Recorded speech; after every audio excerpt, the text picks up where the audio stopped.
Bonjour, aujourd'hui on va explorer ensemble une idée vraiment fondamentale du marketing, mais on va le faire à travers une histoire.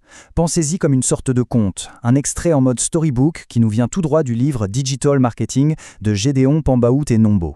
C'est l'histoire d'un changement radical. Comment on passe de la diffusion de masse à la connexion, la vraie connexion humaine. Allez, on plonge dedans. Voilà. Tout part de là, cette phrase, c'est vraiment le cœur de notre histoire, et elle résume parfaitement une frustration que beaucoup connaissent. Cette impression de crier dans le vide, de mettre toute son énergie dans un message, sans jamais avoir de véritable retour. C'est exactement le point de départ de la quête de notre personnage. Et ce personnage, c'est Soran.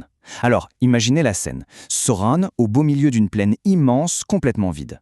Dans ses mains, il a un magnifique mégaphone doré. Dans sa tête, l'idée est simple. Pour réussir, il faut se faire entendre par le plus de monde possible. Pour lui, le succès, c'est une question de volume. Sauf que la réalité est bien différente. Il a beau crier, mettre toute sa force dans son message, sa voix se perd, emportée par le vent. Au loin, il voit des silhouettes, des gens, mais ils continuent leur chemin, indifférents.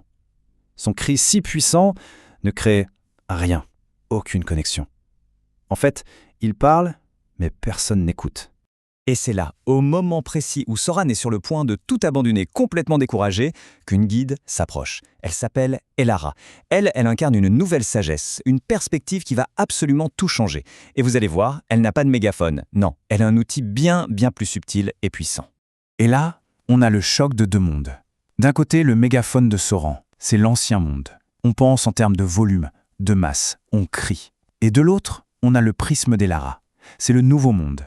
On pense humanité, on pense connexion, et on comprend la puissance d'un message bien ciblé. Un message qui est murmuré à la bonne oreille. Et voilà, la grande leçon d'Elara. L'idée cruciale, ce n'est pas de faire le plus de bruit possible, mais d'être le plus pertinent. Ça veut dire qu'il faut arrêter de voir la masse, cette foule anonyme, et commencer à voir des individus, des personnes uniques avec leurs propres besoins, leurs propres envies. Bon, c'est bien beau en théorie, mais concrètement, comment on fait? Comment on passe du grand cri au murmure efficace? Eh bien, la toute première étape, c'est de savoir précisément à qui on parle. Il faut arrêter de deviner, de supposer et commencer à définir son client idéal avec une précision quasi chirurgicale.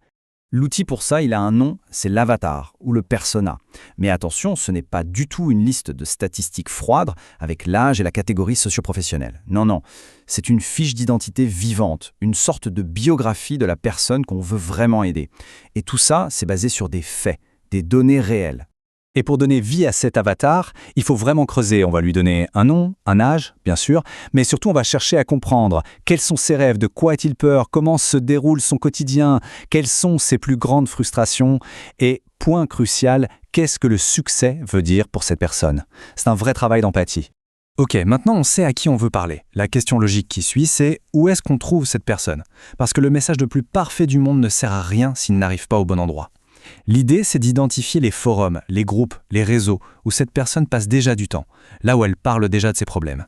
C'est ça, son écosystème. Alors, on a la bonne personne, on sait où la trouver, mais ce n'est pas encore fini.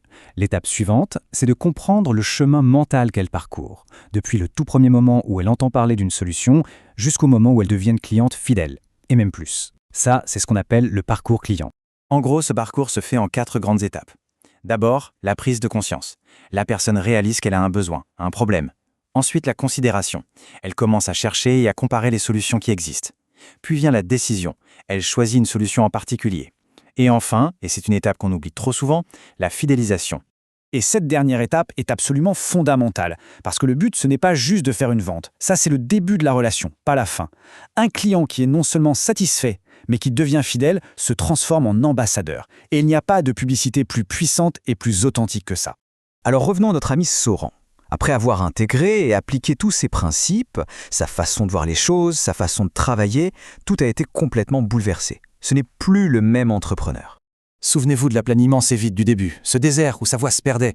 Eh bien, il s'est métamorphosé. C'est devenu un jardin luxuriant, un écosystème vibrant, plein de connexions humaines, réelles, fortes, une véritable communauté. Soran, lui, a rangé son mégaphone pour de bon. Il a compris que son vrai rôle, ce n'était pas de crier plus fort que les autres, c'était de construire des ponts entre les gens, des ponts entre un problème et sa solution. Il est devenu un bâtisseur de ponts humains. Et cette histoire de Soran, cette fable tirée de l'œuvre de Gédéon Pambo Anombo, eh bien, elle nous amène à une question finale. Une question que chacun peut se poser pour ses propres projets. Est-ce qu'on choisit la force brute du mégaphone ou la finesse et la précision du prisme? Le volume ou la connexion? La réponse à cette question pourrait vraiment tout changer.